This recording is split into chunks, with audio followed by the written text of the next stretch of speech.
How do you build wealth without internet marketing?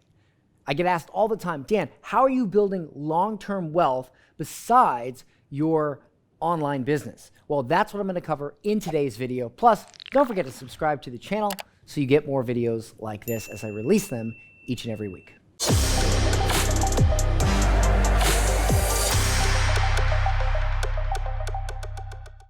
Hey everybody, Dan Henry here. I am the author of the Wall Street Journal best-selling book, Digital Millionaire Secrets, and the founder of 𝐃𝐚𝐧.com.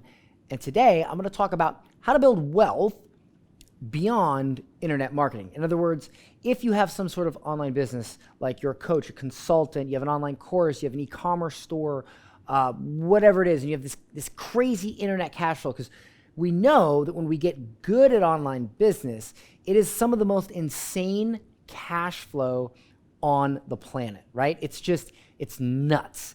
And so I get asked all the time, well, Dan, we know you know how to make money with your online business, but how are you making money, or how are you building long-term wealth beyond that? I get asked this all the time, so that is what I'm going to cover today. All right, so let me just make two distinctions here.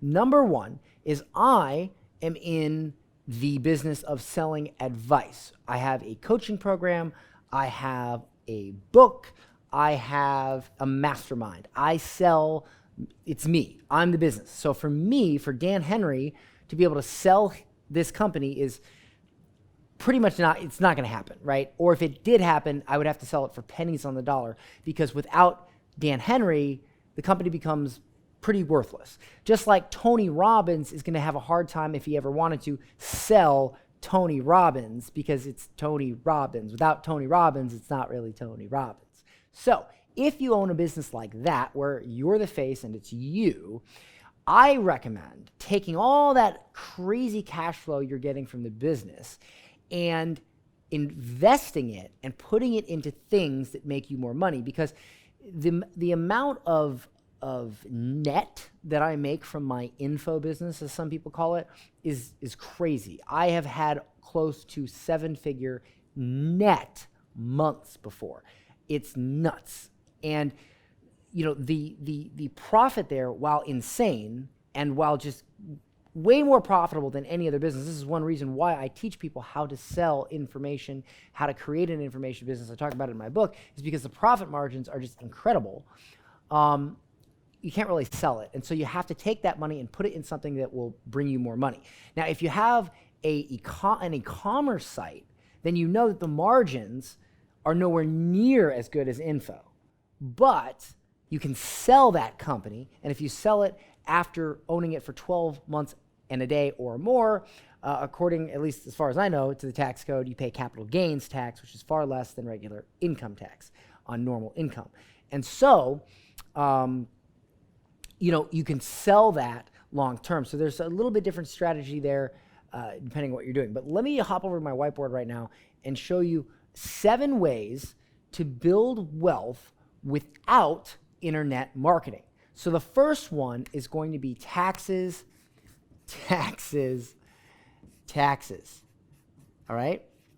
So what do I mean by taxes, taxes, taxes? The very first way to build wealth is to understand that one of your biggest expenses in life, besides not knowing how to make more money, is taxes. So the very first thing I did, and would suggest that you do before you do anything else that I'm going to list on this list, is educate yourself on taxes, as well as find yourself a CPA or a tax professional that is specifically familiar with your industry. Don't just hire any CPA.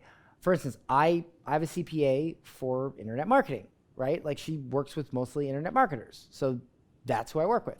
And so you want to make sure that every day you educate yourself a little bit more on taxes, taxes, taxes. Even when I talk to my CPA, and believe it or not, I drive her nuts. I drive this woman nuts, because I'm always trying to learn more about why we're doing the things we're doing, why we're putting money in certain places, because I just want to understand it. And I often come up with ideas and creative ways to do things, even though I'm not a tax professional, because I'm always learning. So always try to learn more about taxes, ways to save taxes. Put substantial effort into that. Listen to an audiobook on taxes or on how to save taxes. Absolutely put effort into that. That's my number one way to build wealth, okay, is to understand how to pay less taxes. And the thing is, tax code changes, right? Depending on who gets elected president. Let me give you one example. I am in process of buying a yacht. I really want to own a yacht. And so I know that the current president will allow me to write off up to $2 million in depreciation off of a yacht. I know that because that's what my CPA told me as the current law.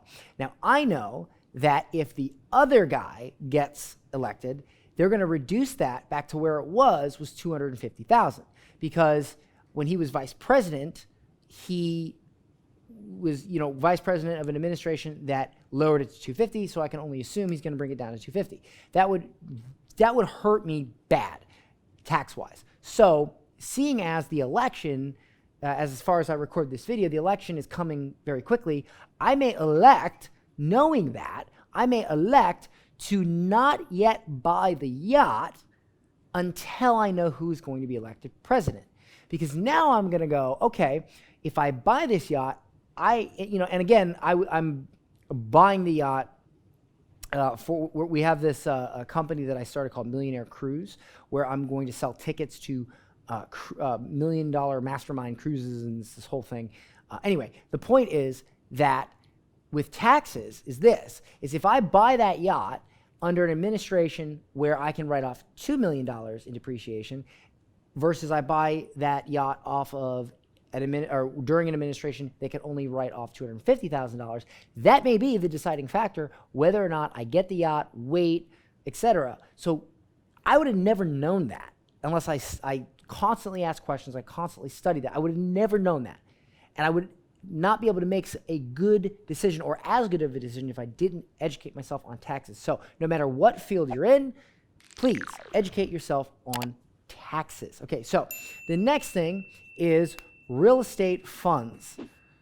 Now, you might say, Dan, do you invest in real estate? Sort of. I invest in real estate funds. Now, what does that mean? Well, let me tell you a quick story. Some time ago, about a little over a year ago, I decided that I was going to get into real estate. And I made the mistake of not thinking it through. I bought a house on the water that was, $1 million home that was not in good shape. I remodeled it, turned it into a 1.5, I basically brought it from about an $800,000 home to a $1.5 million home. And when it's all said and done, we have it listed on the market now, I should make clear net anywhere from $300,000 to $400,000 in profit on this home. Now, if you think about it, that's $300,000 to $400,000. Let's just say $300,000. That's a year, right? You say, oh, it took you a year to make $300,000. Well, yeah, and that's a lot. But here's the thing: my actual business, makes far more money than that. I mean, we make that in 2 weeks, sometimes far less. I've had a day where we did an event and we made $1 million in a single day because we sold 34 spots to a $30,000 offer. It makes substantially more. Well, because I bought this house, had to go to closing, I had to talk to my realtor and figure out and approve things and approve changes and new roof and new this and the pool needs this and we need to redo the tile and I need to talk to the contractors and my assistant has to pay the contractors. There's so much logistics in it that, yeah, sure, I'll make a bunch of money off of it. But honestly, I would have made more money if I took the time and energy I spent on that and shifted it to something else in my business. Would have made far more money. And so for me personally, I just don't see a value in taking time to purchase and manage and deal with a real estate property when I have better things to do. And as well, most people, let's say you make 20 or 25% off of a real estate deal. Well, if you go into a real estate fund, what happens is you are contributing your money to a fund where somebody else is buying and managing and doing all this. And so these funds, basically, I find a fund that is managed by people that know what they're doing in real estate. I say, okay, here's 100 grand, here's 200 grand, here's the money, right? They go out and they handle all that stuff, and I might make something like 10%, 14%, 12%. Is that less than 25? Yes, but all I have to do is literally wire money and sign one document, and I'm done, and I get a check. That's it, okay? Boom. I mean, that's way better to me. Now, I like to choose real estate funds that include depreciation, and that means that they will allow you to claim depreciation on the real estate to offset the income. And some funds do that and some funds don't. I like to choose ones that do, so I get the tax benefit. Now, keep in mind, I am not a tax professional. I am not giving you tax advice. I'm just telling you to learn about this, and this is stuff I've learned. But for me, I like to prefer real estate funds with depreciation, not without. Now, this third thing is going to be other funds, or I like debt funds, right? So what's a debt fund? A debt fund is where it's very similar to a real estate fund, only instead of purchasing real estate and assets, they basically loan money to companies that need money. And they put up their businesses or what have you as collateral. So for instance, right now I'm invested into a cannabis fund. And what this fund is there are cannabis farms that have way too many orders they can't fulfill because they don't have enough equipment or manpower. And the way it works is they need funding to buy machinery or buy new stuff or whatever. And so it's not like they're struggling. In fact, it's the opposite. They need money so they can make more money, so they can fulfill more orders they already have. And I know this for a fact because whenever I have a medical card, I live in Florida, I have a medical card, and whenever I go to the dispensary, half the stuff is always out. So I know this to be true. And so I invest into a cannabis fund where basically they put up the farms as collaterals, very secure, and I make about 14%. And actually, I can make more percentage depending on what happens and different things that go on. And again, I just go to the mailbox and I pick up a check. So real estate funds with depreciation, I like those. Debt funds, I don't like to own my own real estate and do all that. I do own some that I've already bought. I have a rental property or two, but I like to just do funds, out of sight, out of mind. Let the professionals do what they do. I'm good at info. I'll make that money. I'll dump it into here. Boom. Okay? I call this the revolving home strategy. What is a revolving home strategy? Well, this is really cool. So I learned from my a realtor that I bought my house from.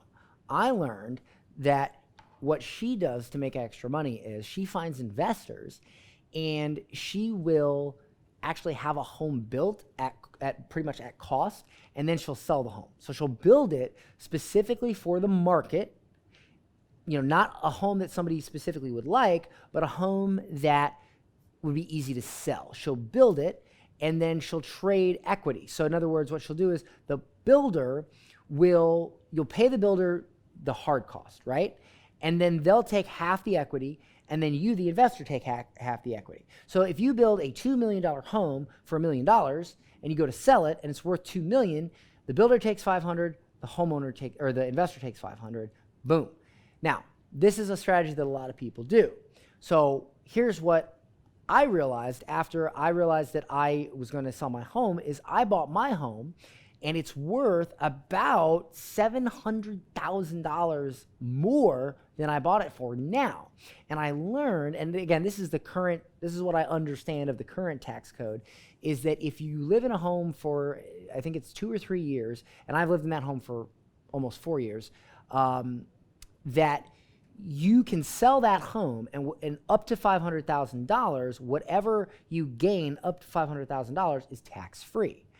And again, I'm not a tax professional. These rules change, but this is what I've studied and I've learned. And so when I go to sell my home, I'm going to get a bunch of tax-free money.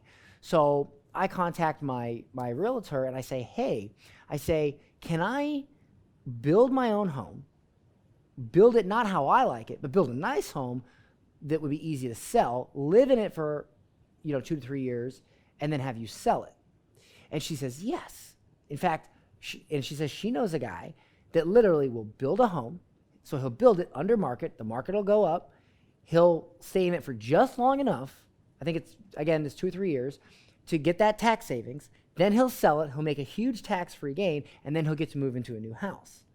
And so that's what I call the revolving home strategy is, because I'm sorry, guys, I like to live in different homes. I don't like to stay in the same home all the time. I like a change of pace. So my plan is to buy a nice home for myself that is not for me, but that is easy to sell. And I like homes that are easy to sell. I like contemporary, and that's an easy home to sell, I believe. So I buy a home that's not my dream home, but a home that can sell. I'll stay in it for the required amount of time, sell it, and get a completely tax-free gain, and just keep, every 3 years, just get a new house, get a new house, get a new house, get a new house, get a new house. And that's how you can build some wealth that way. It's just like tons of tax-free money. Okay, so the fifth way is going to be equity consulting.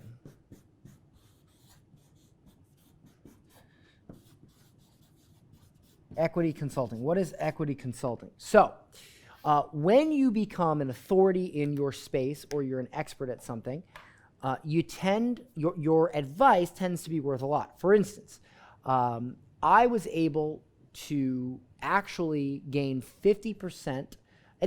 I'm able to gain anywhere from 30 to 50% ownership in a company simply for my advice. Multiple times I have done a deal where I've gone to a company or they've come to me and they've said, Dan, how much would it cost you to basically be our CMO or basically give us advice or what have you? And I'll say, well, it'll cost this much money, right? And they say, okay, well, Dan, we can't afford that, but we have a great product. We know what we're doing. We just need to sell it. We just need to be able to sell it better. So I'll look at the company, and if I feel good about the people, if I feel good about the fact that they'll take direction, sometimes, and I don't do it often, but sometimes I will say, all right, I will consult you. I will tell you everything you need to do to grow this company. I'll make sure the company grows. All you have to do is do what I say, and I get X percentage. And depending on what it is, I usually go for anywhere from 30 to 50% equity. So we'll do a deal, and I'll pay $5-7 grand for a lawyer to draft it up, but I'll get a percentage ownership in that company. I will build that company up, make it better, and then when it sells, when the company sells, I get a huge payday. I did this with a software company. We sold it for several $1 million. I got a huge payday, capital gains, all that stuff, and I didn't actually put any money in, just my advice. And so I do equity consulting, and again, I really have to like the company. I really have to like the people, because I'm basically doing work for free until the company sells. And the company has to be able to be sold one day. Profit sharing every month is great, but that's pennies. I want when the company sells. Okay, so that's equity consulting. Now, the sixth one is going to be stocks, okay? Now, here's the way I view stocks, and it's funny. I never was interested in trading stocks or investing in stocks until a good friend of mine, Myron Golden, explained it to me in a way. You see, I didn't want to invest in stocks because I thought to myself, well, I don't have control over this. What if the company CEO does something stupid and the stock drops and I lose money and this and that? And so I didn't like it. But my friend Myron, he says to me, Dan, think about it this way. When you put your money in the bank, what do you think that bank is doing? What do you think that bank is doing with the money? I said, I don't know. He says, that bank only takes a very small percentage of that money and keeps the cash on hand. But what it does is it takes your money and it invests in companies, in things, and it makes money off your money. And there is risk with that. That's why it's only insured by the FDIC up to $250,000. And so he says, if you have millions of dollars in the bank or even hundreds of thousands of dollars in the bank, what would you rather do? Would you rather have the bank put it at risk and make money off of your money? or you make money off of your money, the same thing the bank's already doing. I said, well, that makes sense. And so what I like to do is I like to buy stock in companies that no matter what, I'm confident that a year from now or 2 years from now or 3 years from now, that company will be worth more than it is today. Like, I'm pretty sure, I'm very confident that, say, Apple or, a stock like even Facebook is going to be worth more in a year or two than it is today. Just like the S&P 500 generally goes up 10% a year. And so if I have $1 million in the bank, I'm going to earn like nothing, basically. And my money's still technically at risk. But if I have $1 million in Apple stock, even if one day I'm down and one day I'm up, I know that in a year from now, I'm fairly certain that Apple will be worth more in a year or two than it is today. And so I don't look at the daily changes. I just go, all right, it's going to be good a year from now. Now, yes, there is risk to that. Absolutely. Could I lose all my money? Sure. Well, I doubt I'll lose all my money. The idea that Apple would go to zero isn't, I doubt that would happen, or really most companies, most blue chip stocks. But I will tell you this. I've had days where I was up 50 grand and I was down 80 grand. I've had days where I was up 70 grand and I was down 60 grand. And if you look at the stock, it's going to drive you nuts because you're going to freak out. You're like, oh my, I made I'm $80,000 less rich today just because Tim Cook accidentally stuttered during an Apple press conference. But the thing is it's long-term. And so I don't try to trade or day trade or any of that. I try to invest long-term in stocks on companies that I believe, based on my research, that I think they'll be worth more in a year than they are today. Because again, when you sell that stock, at least how it is now, you do a capital gains tax, which is far less than regular income tax. All right, the seventh one, and this is the most important one, is self-education.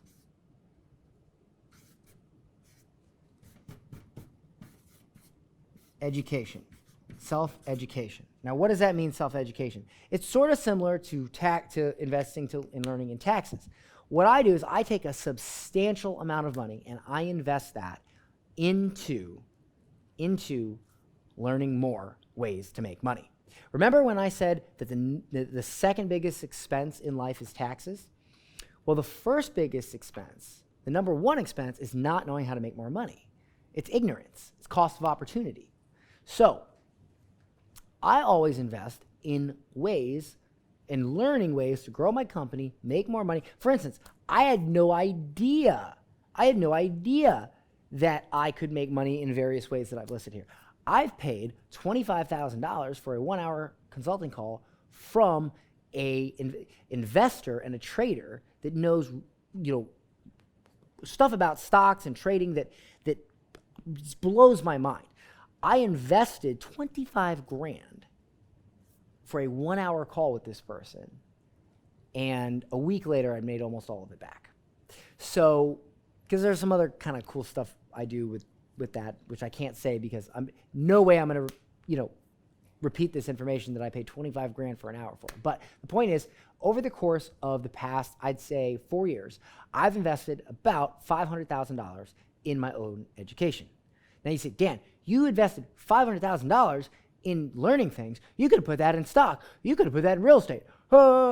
You're a bad investor. Well, yeah, but as a result of learning more how to make more money, my company is now soaring towards the $20 million mark, $20 million total in sales.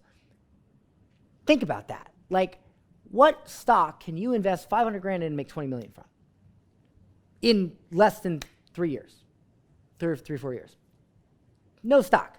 So the point here is that by self-educating and investing in self-educating, all of this stuff becomes possible, plus building your own company, which is likely, if you're watching this, in internet marketing.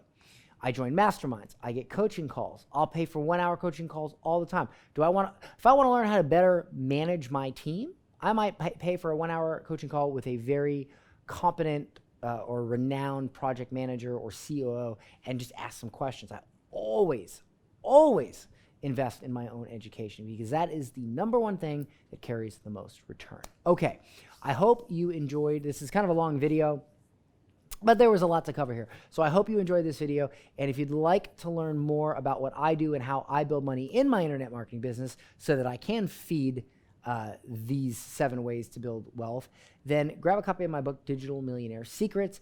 I'll leave a link to where you can get the book free, plus shipping. Just cover shipping, and I'll send you the actual book free. Just pay the postman. I'll leave a link for that in the description as well.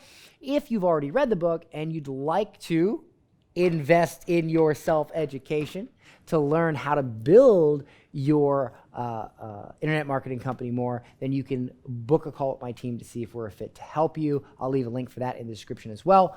But don't forget to subscribe so you can get the next video as I release them every week. See you in the next one.